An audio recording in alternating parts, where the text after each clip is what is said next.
Hey guys, welcome back to weekly updates. Weekly update जहां पर पूरे वीक का रिकैप एक ही वीडियो में हम देने की कोशिश करते हैं। तो इस वीक भी बहुत सारी चीज हुई है, उन सब के बारे में बात करेंगे, लेकिन उससे पहले चलते हम चार्ट्स पे और देखते हैं करंटली बिटकॉइन के साथ क्या चल रहा है। तो बिटकॉइन का अपडेट हम यहां पर स्टार्ट करते हैं प्रीवियस वीडियो के साथ ही, जहां पर हमने कल वीडियो के अंदर बात करी थी कि अभी बिटकॉइन की प्राइस जो है यहां पर पॉसिबली 28,500-600 इस जोन में थोड़ा सा ऊपर की तरफ जाए, लेकिन फिर उसके बाद एक पॉसिबल करेक्शन। लेकिन जब करेक्शन आता है वहां पर अगर प्राइस $28,000 पे, मोर इंपॉर्टेंटली 200 डेली या वीकली मूविंग एवरेज के ऊपर होल्ड करे, वो अच्छा है। एंड उसके बाद फिर पॉसिबली हो सकता है अगर होल्ड करते हैं तो फिर हम $30,000 का लेवल जो है टेस्ट करें। And at the same time funding rate जो है एक्सचेंजेस के ऊपर वो भी नेगेटिव रहे तो अच्छा है। अब अगर आप देखोगे यहां पर कुछ चीजें बहुत फ्रीक्वेंटली चेंज हुई। अगर आप देखेंगे कल का वीडियो हमने बनाया था और बात करी थी कि अभी करंटली जो फंडिंग रेट भी अगर आप देखोगे in a way it's negative, so that is a good sign you as you can see है। बट अभी अगर हम देखेंगे बिटकॉइन की प्राइस के अंदर जब करेक्शन आया तो करेक्शन होने में एक इंपॉर्टेंट चीज ये डेली कैंडल क्लोजिंग अगर आप देख सकते हो 200 डेली वीकली मूविंग एवरेज के नीचे हुई एंड प्राइस ऑलमोस्ट यहाँ पर 27,600 पे आ गई, जहां पर 28 हमारे लिए एक क्रूशल जोन था देखना कि प्राइस यहाँ पर स्ट्रेंथ दिखाती है कि नहीं दिखाती है, जो प्राइस ने नहीं दिखाया। एंड साथ में जैसे यहाँ पर बात करी कि फंडिंग रेट जो है वो नेगेटिव रहनी चाहिए, यू कैन सी है फंडिंग रेट जो है वो पॉजिटिव यहां पर टर्न हो चुके हैं, which is in a way not good. लेकिन मोर इंपॉर्टेंटली $28,000 तो यहां पर बिटकॉइन की प्राइस के अंदर ब्रेक हो गया। अब क्वेश्चन ये है कि क्या हम अभी भी $30,000 टेस्ट कर सकते हैं? उसकी पॉसिबिलिटी अभी भी है जब तक एक क्रूशल एरिया जो है वो ब्रेक नहीं होता, क्योंकि कल हमने बात करी थी कि जो मेन जोन है वो है $27,000 से लेकर 28,000 आप समझ गए क्यों? 200 डेली वीकली मूविंग एवरेज है और $27,000 क्यों? क्योंकि वहां पर और भी इंपॉर्टेंट जो सपोर्ट जोन है वो बन जाता है, जो यहां पर है हमारा 50 एंड 200 मंथली मूविंग एवरेज। 200 थोड़ा सा $26,000 के अराउंड, लेकिन to get a rough figure हम यहाँ पर पहले $27,000 का जो एरिया है उसको बेसिकली यहाँ पर देख रहे हैं। $100-200 जो ऊपर नीचे यहाँ पर चलेगा। तो अगर प्राइस का यहाँ पर रिट्रेसमेंट और आता भी है और अगर हम इस लेवल तक आते भी हैं और होल्ड करें तो अच्छा रहेगा, क्योंकि ये मंथली के अंदर बहुत इंपॉर्टेंट जोन है जिसपे अभी के लिए तो स्ट्रेंथ शो करके हम ऊपर आ गए, लेकिन अगर नीचे चले जाते हैं तो that's not going to be good. फिर 30,000 का जो जाने का सपना है वो सपना ही यहाँ पर रह जाएगा। तो अगर हमको जाना है तो उसके लिए possibly the movement can be, अगर थोड़ा सा प्राइस यहाँ पर करे मूव थोड़ा सा इस तरह से आ जाए, 27, 700 भी मान सकते हो। एंड फिर उसके बाद पॉसिबली कोशिश हो थोड़ा सा इस तरह से मूव करके 30 को टेस्ट करने की, एंड फिर उसके बाद रिट्रेसमेंट के chances. This is the possibility that can happen अगर हम 27 तक के ऊपर का जो एरिया वहां पर होल्ड करते हैं। लेकिन अगर हम इसके नीचे आ गए then it's going to be problem, और फिर जो 30,000 का ड्रीम है वो खा भी यहाँ पर रह जाएगा। तो this is the current thing that I am looking at. And more importantly यहाँ पर funding rate is something that you should also pay attention to, कि यहाँ पर जब अगर प्राइस नीचे आती भी है 27 के आसपास तो क्या वो तब भी बुलिश रहती है या नेगेटिव? अगर नेगेटिव रही तो रिवर्सल के चांसेस की पॉसिबिलिटी ज्यादा हो जाएगी, स्ट्रेंथ थोड़ी सी दिखनी भी चाहिए कैंडल्स के अंदर। लेकिन अगर यहाँ पर फंडिंग रेट तब भी पॉजिटिव रहती है तो और डाउन साइड की पॉसिबिलिटी यहाँ पर बन जाती है। अब नेक्स्ट मूविंग ऑन इस वीक के इंपॉर्टेंट न्यूज और इवेंट्स को देखते हैं। तो सबसे पहले यूएस के GDP numbers came out at 2.1%। अगर आप कंपेयर करेंगे Q1 के साथ तो ऑलमोस्ट यहां पर हमको 0.1 डिक्रीज देखने को मिला जीडीपी के अंदर। बाकी next moving on, Gary Gensler ने भी लास्ट वीक के अंदर यहां पर कांग्रेस के सामने टेस्टिफाई किया, जहां पर क्रिप्टो को लेकर काफी ग्रिलिंग क्वेश्चन उनसे पूछे गए, जिसमें से एक क्वेश्चन था कि आप बिटकॉइन एसईसी की नजरों में सिक्योरिटी है कि नहीं है। Your view on Bitcoin, you've made comments on this. You believe Bitcoin is not a security. Is that true? Well, I think the staff of the SEC have also, and the prior Well, I'm chair. just asking you this question, and this is not a gotcha. I thought there's going to be an easy softball into harder questions. You think Bitcoin is a security? No, I think I've said this in the past that I think that it doesn't I'm asking meet you the to Howey answer test. my question now. This is not supposed to be hard. I know. I said it Just does answer- not meet the Howey test, which is the Okay. law of the land about being an So investment it doesn't meet the contract or Howey test. security. So therefore, it's a commodity. Is that fair? I would say it's not a security, and then the test is otherwise for other Okay. laws. So in his words यहाँ पर bitcoin जो है वो security नहीं है। लेकिन इस video के अंदर एक इंपॉर्टेंट चीज देखने की है। अगर आप यहाँ पर गैरी गेंसलर को देख रहे थे इस वीडियो के अंदर तो थोड़ा सा पीछे नजर डालिए, और पीछे अगर आप देखेंगे you can C a banner saying stand with crypto, and साथ में मोबाइल पे भी आपको लोगो दिख रहा होगा, that is the logo for stand for crypto, जो कॉइनबेस ने बेसिकली यहाँ पर फ्री एनएफटी मिंट यहाँ पर स्टार्ट किया था just to show support for the exchanges against the action taken by SEC. And this video also brings back old memory, जहां पर बाय बिटकॉइन को लेकर कांग्रेस में सेम चीज हमको पहले देखने को मिली थी। बाकी नेक्स्ट मूविंग ऑन, यहाँ पर गैरी गेंसलर से कांग्रेस में ये भी पूछा गया कि चलो बिटकॉइन तो सिक्योरिटी नहीं, लेकिन बाकी क्रिप्टो करेंसीज जो यहाँ पर आती है क्या वो सिक्योरिटीज हैं? Mr. Gensler, do you believe the vast majority of digital assets meet the investment contract test and are therefore securities operating illegally outside of the U.S. regulatory umbrella? As I've said, many of these assets are basically the public is anticipating Sir, is that profits a yes? based on the efforts of others. Is the answer then yes?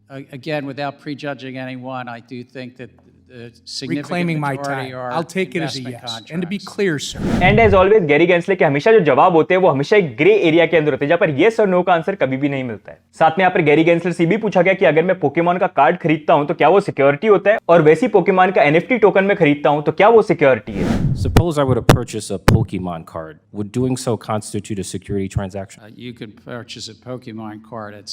I don't know what the context is, but if you're just purchasing a Pokemon card, If I purchase a Pokemon card, is at that a security retail transaction? store, that's not a security. Okay. If I were to purchase a tokenized Pokemon card on a digital exchange via a blockchain, is that a security transaction? I'd have to know more. साथ में यहाँ पर grey scale NSC के case के अंदर जो grey scale के अंदर फेवर है उसको लेके भी उनसे क्वेश्चन पूछा गया कि उसको लेके क्या उन्होंने डिसीजन चेंजेस यहाँ पर लिए। I want to move on to the grayscale letter.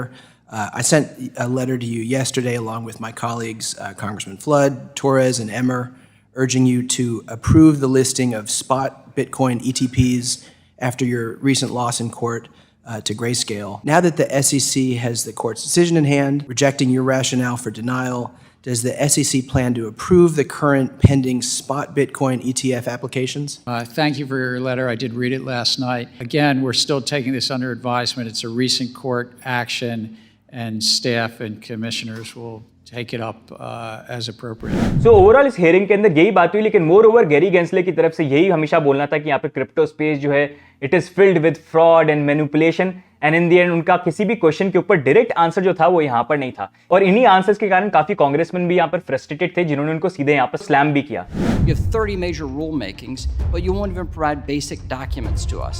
Your unresponsiveness is non-compliance, and we'll have to take action if you're not willing to comply.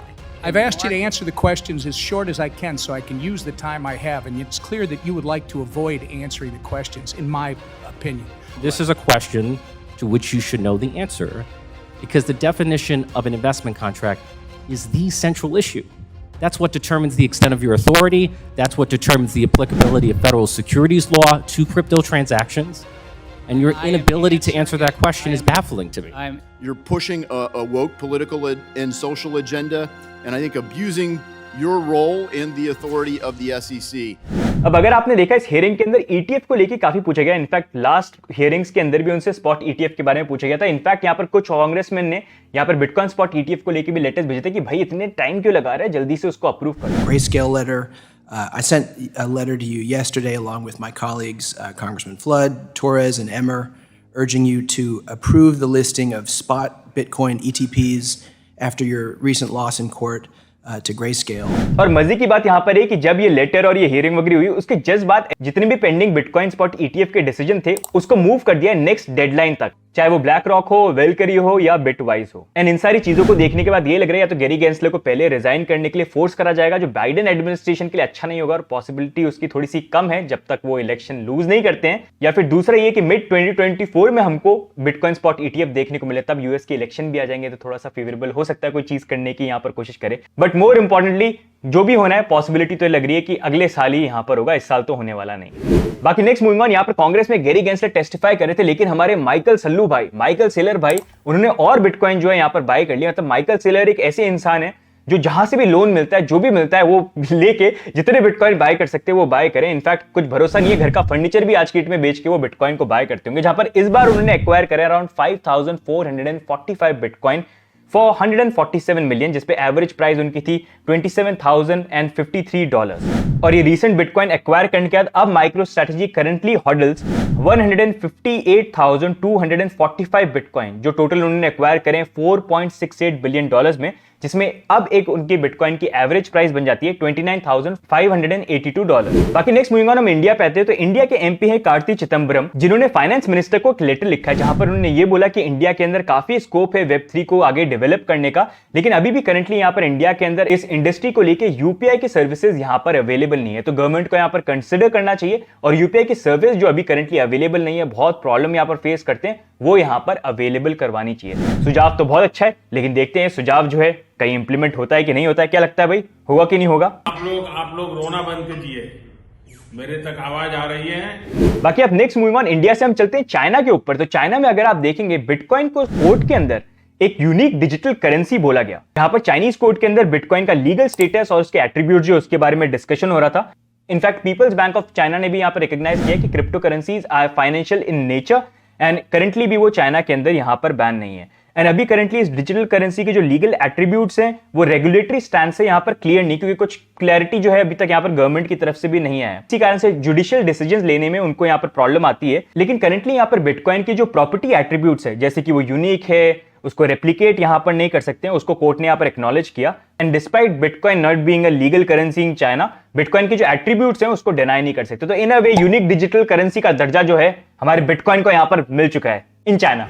अब नेक्स्ट मूविंग ऑन, हम चाइना से move करके यहाँ पर Taiwan की बात करेंगे। तो ताइवान जिन्होंने बोला कि वो क्रिप्टो को लेके काफी फ्रेंडली अपने कंट्री को यहाँ पर बनाना चाहते हैं, तो उन्होंने यहाँ पर क्रिप्टो एक्सचेंजेस को लेके नई गाइडलाइन पब्लिश करी, जहां पर उन्होंने ये बोला है कि जो भी ऑफशोर यहाँ पर क्रिप्टो एक्सचेंजेस हैं उनको यहाँ पर कंप्लाइंट होना पड़ेगा, उनकी जो गाइडलाइंस है उनको फॉलो करना पड़ेगा। अगर वो फॉलो नहीं करते हैं तो उनको कंट्री के अंदर बैन कर दिया जाएगा और उनको बिजनेस यहाँ पर नहीं दिया जाएगा। लेकिन इन अ वे कंट्री की तरफ से ये देखना कि जो भी गाइडलाइंस है जो इंप्लीमेंट करनी है एक्सचेंजेस के लिए, उसको यहाँ पर लेके आना, ताकि अगर कोई चीज करनी है तो प्रॉपर तरीके से हो। It is very good. मतलब चाइना ताइवान के बीच में कंपटीशन चल रहा है, देखते हैं चाइना कुछ करता है कि नहीं करता है।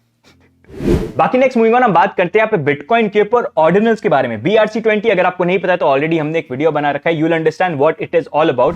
तो उसी का एक ऑल्टरनेटिव है जिसके बारे में यहाँ पर डिस्कशन हो रहा है, रून्स। और ये ऑल्टरनेटिव है, उसको सजेस्ट किया कैसी रॉड आर्मंड ने, जिन्होंने यहाँ पर क्रिएट किया था बिटकॉइन ऑर्डिनल्स BRC-20 को। जहां पर जब BRC-20 टोकन लॉन्च हुए तो बहुत सारे NFT लोगों ने यहाँ पर बनाने चालू करे, लेकिन उसके कारण बिटकॉइन की ब्लॉकचेन के ऊपर भी बहुत ज्यादा स्पैमिंग यहाँ पर चालू हो गई थी, जिसके कारण ट्रांजेक्शन फी भी काफी बढ़ गई थी। तो यहाँ पर ये जो स्पैमिंग थी उसी को फिक्स करने के लिए उन्होंने यहाँ पर सजेस्ट किया रून्स को, जहां पर जो सेम चीजें NFT को लेके यूज केस वगैरह जो बन सकता है वो हो जाए, लेकिन जो स्पैमिंग है एक तरह से नेटवर्क के ऊपर वो यहां पर नहीं हो।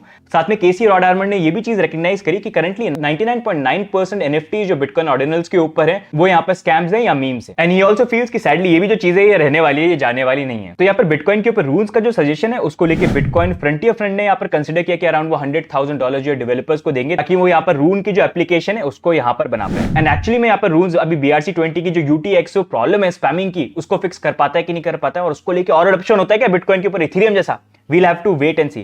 But important thing to note, यहाँ पर काफी सारे बिटकॉइन मैगजीन जो हैं ये पूरा बिटकॉइन ऑर्डिनल्स और ये रूल्स और इन सारी चीजों के अगेंस्ट में अभी भी हैं।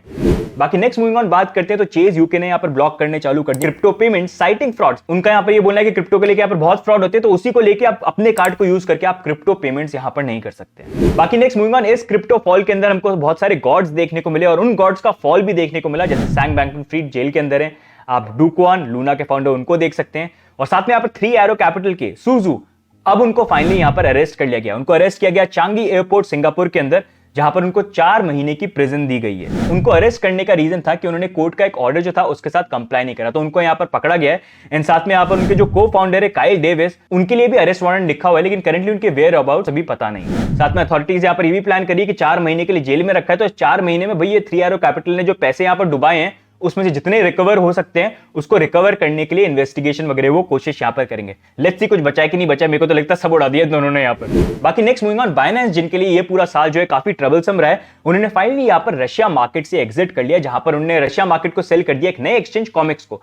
अब ये कॉमिक्स क्या है और बाइनेंस ने क्यों एग्जिट किया है, इसके पीछे बहुत एक इन डेप्थ स्टोरी है, एंड उसके ऊपर स्पेसिफिकली हमने एक वीडियो बना रखा है, उसको आप डेफिनेटली चेकआउट करना and you will get lot of idea, क्योंकि बहुत सारी चीजें हैं यहाँ पर। सो वो वीडियो जो है उसका भी लिंक आपको नीचे डिस्क्रिप्शन में मिल जाएगा। बाकी नेक्स्ट मूविंग ऑन, कॉइनबेस जिनके भी दिन जो है इतने अच्छे नहीं चल रहे हैं यूएस के अंदर, जब से SEC सबके सब पीछे उनके यहाँ पर पड़े हुए हैं, अब वो देख रहे हैं कि अपने बिजनेस को और कैसे एक्सपैंड कर सकते हैं, क्योंकि रेवेन्यू तो यहाँ पर बढ़ाना है। तो फाइनली यहाँ पर कॉइनबेस अपने फ्यूचर कॉन्ट्रैक्ट्स उनको लॉन्च करने वाले हैं, जहां पर ग्लोबल यूजर्स जो है वो ट्रेड कर सकते हैं, जैसे बाइनेंस और बाकी प्लेटफॉर्म पे लोग फ्यूचर ट्रेड करते हैं किसी भी कंट्री से, तो वही जो चीज है उन्होंने यहाँ पर लॉन्च करी है। अब बाइनेंस की बात हो गई, अब कॉइनबेस की बात हो गई, अब एक और एक्सचेंज की बात कर लेते हैं, जेमिनी, वो भी उनको भी सू कर रखा है SEC ने और उनकी खुद की प्रॉब्लम यहाँ पर चल रही है। लेकिन उसके बाद भी उन्होंने यहाँ पर प्लान किया कि इंडिया के अंदर वो और इन्वेस्टमेंट करने वाले हैं अगले 2 साल के अंदर, जहां पर 200 करोड़ वो यहाँ पर इन्वेस्ट करने वाले हैं गुड़गांव इंजीनियरिंग हब के अंदर, जहां पर उनका ये बोलना है कि basically engineering, design, operation, product development, compliance, data security, payments, मतलब ये सारी चीजें जो है जो एक बिजनेस में जरूरी होती हैं उसको लेके स्टाफ जो है उसको सेटअप करेंगे। एंड बेसिकली Web3 टेक्नोलॉजी को लेके वो काफी ब्राइट फ्यूचर देखते हैं इंडिया के अंदर, तो उसी के लिए अपने बेस को यहाँ पर एस्टैब्लिश करके एक्सपैंड करने की वो कोशिश कर रहे हैं। अब लेट्स सी कब तक यहाँ पर एस्टैब्लिश होते हैं, कहीं उनको भी भगा नहीं दिया जाए यहाँ से। बाकी next moving on, Gemini exchange से मूव करके हम क्राकन के ऊपर आते हैं, तो वो भी SEC के साथ यहाँ पर प्रॉब्लम फेस कर चुके हैं। उन्होंने फाइनली अपने प्लेटफॉर्म के ऊपर यहाँ पर US listed stock stocks offer करने स्टार्ट कर दिए हैं। मतलब बेयर मार्केट में एवरीवन इज ट्राइंग कि भाई इतना सब कुछ चल रहा है, इतने एक्शंस वगैरह हो रहे हैं, तो बिजनेस कैसे चलेगा। तो बाकी जो ऑप्शंस है उनको भी यहाँ पर एक्सप्लोर करने की कोशिश करी जा रही है। अब ये तो होगी लास्ट वीक की सारी इंपॉर्टेंट न्यूज, लेकिन एक वीक में हैक नहीं हो, ऐसा कैसे होगा। तो इस वीक में 2 हैक हमको देखने को मिले, जहां पर $200 मिलियन का हैक हमको मिक्सन नेटवर्क के ऊपर देखने को मिला, और साथ में हुआ भी जिन्होंने अपने एक्सचेंज को रीनेम कर लिया HTX के ऊपर, उनके ऊपर भी यहां पर $8 मिलियन का हैक हुआ। मतलब बेचारों ने अपना नाम रिसेंटली चेंज किया, और मेरे को समझ में नहीं आता जस्टिन सन ने क्या सोच के HTX नाम रखा। मतलब FTX दिमाग में कहीं पर भी नहीं आया कि यार उससे कितना मेरा मैचिंग है। और जैसी चेंज किया उसके बाद ही बताओ 8 मिलियन का हैक जो है यहां पर हो गया। बस FTX जैसी हालत जो है वो हॉबी के साथ यहां पर नहीं हो जाए आने वाले टाइम पे, सॉरी HTX के साथ। तो गाइस ये हो गई इस वीक की इंपॉर्टेंट न्यूज और इवेंट्स। अब नेक्स्ट हम देखते हैं इस वीक के टॉप गेनर्स और टॉप लूजर्स।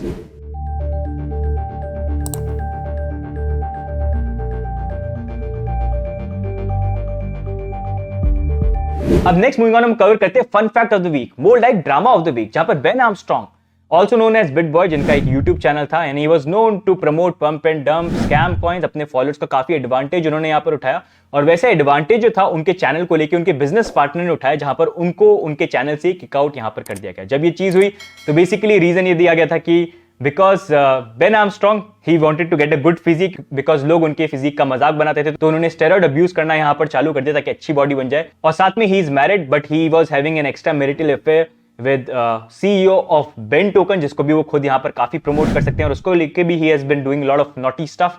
तो ये सारी चीजें सामने निकल के आया। उसके बाद उन्होंने अपॉलॉजी वीडियो भी बनाया कि बोल के कि नहीं अब ये सारी चीजें सही हैं, मैं अपनी वाइफ के साथ हूँ, she trust me. But still drama खत्म नहीं हुआ था। यहाँ पर उनकी जो लैम्बो थी अपेरेंटली उनके बिजनेस पार्टनर ने यहाँ पर ले ली थी, एंड उनका ये बोलना था कि ये लैम्बो मेरी है, मेरे को वापस मिलनी चाहिए। तो उन्होंने बोला मैं लाइव स्ट्रीम करूंगा और अपने बिजनेस पार्टनर के घर पे जाऊंगा और वो मेरी जो लैम्बो है वो लेके आऊंगा। वो अपने बिजनेस पार्टनर के घर पे गए भी, लाइव स्ट्रीम स्टार्ट करी भी। Come hell or high water, if Carlos Diaz comes out of his house and tries to kill me live on YouTube. लेकिन कुछ करते उससे पहले शेरिफ डिपार्टमेंट की शेरिफ्स वहां पर आ गए और उन्होंने उनको अरेस्ट कर लिया। Yep. Hey, how's it going? Oh, him? Stop. Oh, stop. I couldn't hear. You have a weapon on you. No, I do not. Okay. All right. Okay. Let's find out. Okay. Yep. No weapons. No Where weapons. in the car's your gun?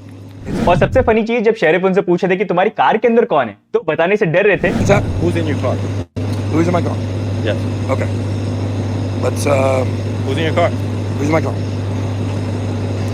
Who's in your truck, sir? Cassie is in my car. Cassie's in my All truck. right, Cassie. Cassie's in my truck. My wife knows that we're here, by the way. She knows we came to do this. But my क्योंकि उनके car के अंदर उनके साथ वही थी जिनके साथ उनका एक्स्ट्रा मैरिटल अफेयर यहाँ पर चल रहा था। तो after this he got arrested, लेकिन फिर बाद में उन्होंने यहाँ पर बेल ली।